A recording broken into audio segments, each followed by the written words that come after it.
En Afrique du Sud à présent, où il est question de conservation marine au large de Hermanus, près du Cap. Certains experts craignent que le mouvement migratoire annuel des baleines soit affecté par le phénomène météorologique El Niño.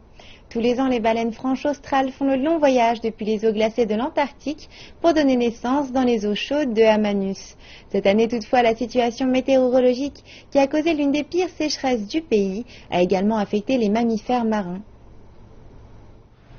C'est le printemps en Afrique du Sud et cela signifie période de naissance ici à Hermanus quand ces eaux sont remplies de baleines franches australes. La baie Walder devient une nurserie géante avec les baleines et baleineaux qui reprennent des forces avant de retourner chez eux en Antarctique. Mais cette année, les experts pensent qu'une anomalie environnementale est en train de se dérouler. L'effet El Niño a provoqué des températures des eaux plus chaudes que d'ordinaire, ce qui a réduit la source de nourriture des baleines, le plancton, et cette nourriture est vitale pour faire le long voyage de retour.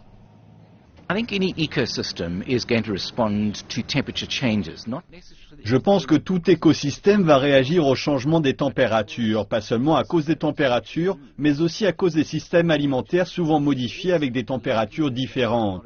Il y a donc une probabilité qu'il n'y ait pas que les mammifères marins qui vont commencer à bouger. Les populations de poissons commenceront à se déplacer vers des températures différentes pour aller là où se trouve la nourriture. Le nombre de baleines à Hermanus a connu une baisse évidente au cours des dernières années, avec un déplacement général de la population franche australe vers la côte ouest plus froide. À cause d'El Niño, nous voyons moins de baleines. L'an dernier, à la même époque, nous avions jusqu'à 85 baleines dans la baie. Mais maintenant, ils ne peuvent en compter que 25.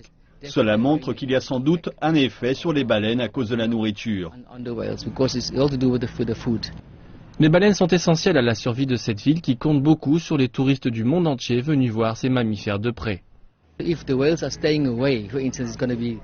Si les baleines restent loin, il va y avoir un gros problème parce que tous les hôtels et magasins dépendent des touristes qui viennent voir les baleines. Mais El Niño fera que les baleines ne seront pas tout près et qu'il n'y aura pas de baleines.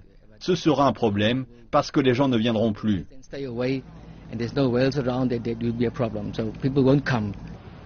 Il y a encore quelques bons sites, mais aussi beaucoup d'enjeux pour une ville considérée comme l'une des meilleures destinations au monde pour observer les baleines depuis la côte.